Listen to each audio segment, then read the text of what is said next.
Good afternoon, Eamonn from Ashlawn Farm here in Marrakesh, putting up another YouTube video. This is following on from the one that we did 2 days ago, and also the one I did before Christmas. It's all on retirement and it's on friendships and relationships.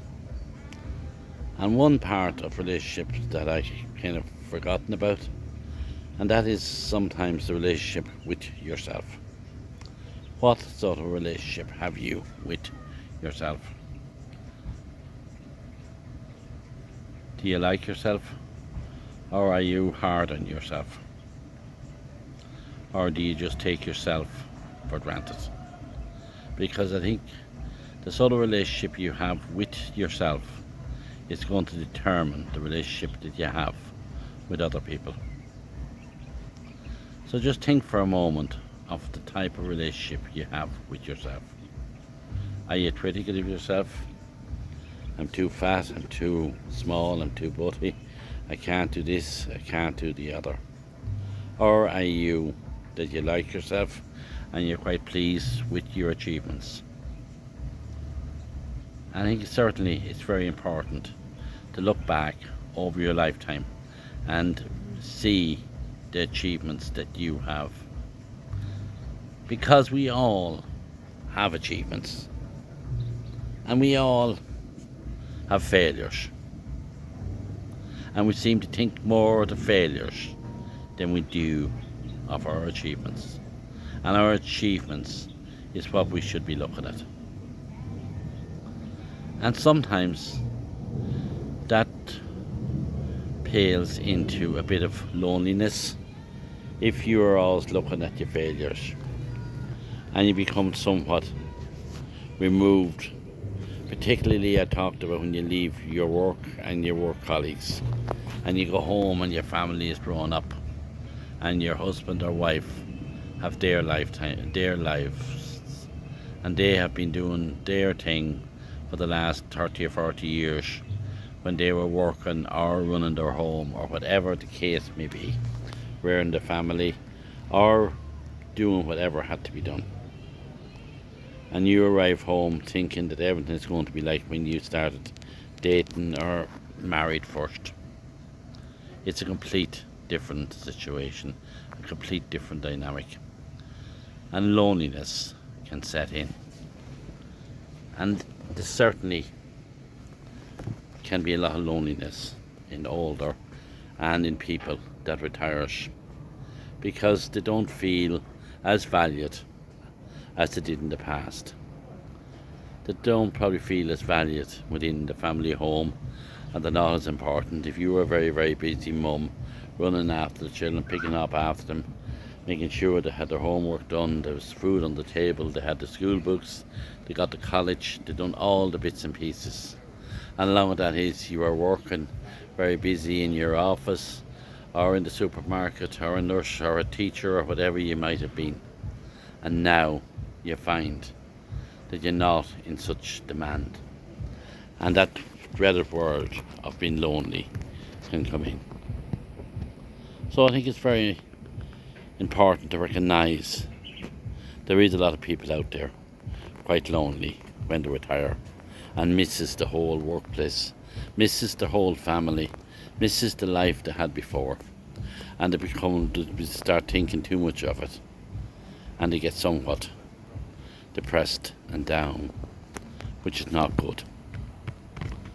There's various different ways that you can deal with that.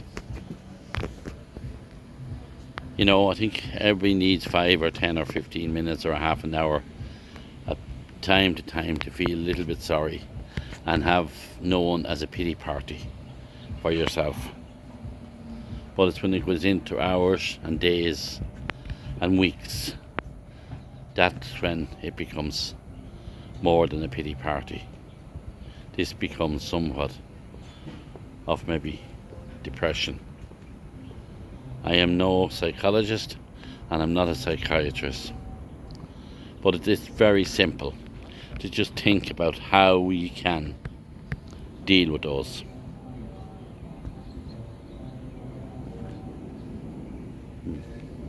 When you feel that, and after spending your 15 or 20 minutes or a half an hour or an hour of your pity party, what about getting up and going out for a walk? There's nothing as good as nature to go out, and there's nothing as good as a brisk walk to start releasing more positive thoughts into your mind. What about going for a swim or a run, or even if you play golf, go out for a game of golf, or getting into the car and go for a nice drive to some scenic area or some favourite place and get yourself a cup of coffee or a cup of tea.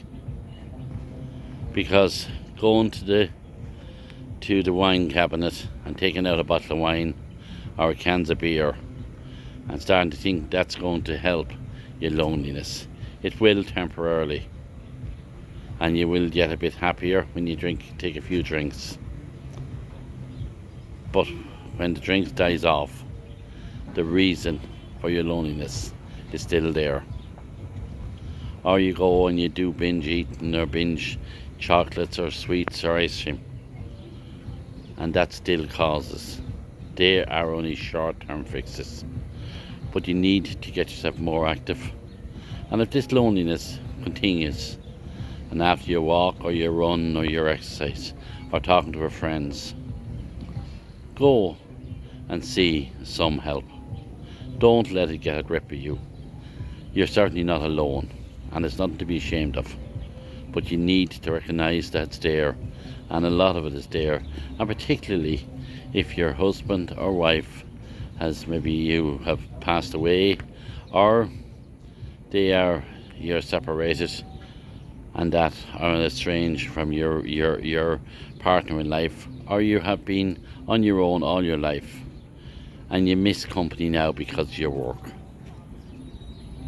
It is an issue that you need to deal with and address and recognize that it's there, and take steps such as exercise, walking out in fresh air, going for a drive, meeting up with friends for a cup of coffee, going on a bit of a holiday. Do whatever you can do to get yourself out of that depression and our pity party, because we all have our own pity parties for a half an hour or an hour, and we deserve to have that. But after a couple hours, and certainly into the next day, it's certainly not a great way to start out in your retirement. So you need to deal with it, and maybe if you have a partner, to discuss it and see, maybe the other partner can be feeling the very same as you, but they won't let on or won't discuss it. So maybe sit down and see how can you work your way through this time, because loneliness is very, very prevalent in today's society. You can be surrounded with the world. You can have YouTube, you can have the internet, you can have mobile phones, you have several stations on the TV, and you still can be lonely. So recognize it and see how we can deal with it. Eamonn here from Ashlawn Farm in Marrakesh, signing off on this beautiful, look at that, for beautiful blue skies here, and on the rooftop here of a hotel, just having a bottle of water and relaxing here today. Okay, Eamonn from Ashlawn Farm. Again, thanks to everybody that supports my YouTube videos. Thank you.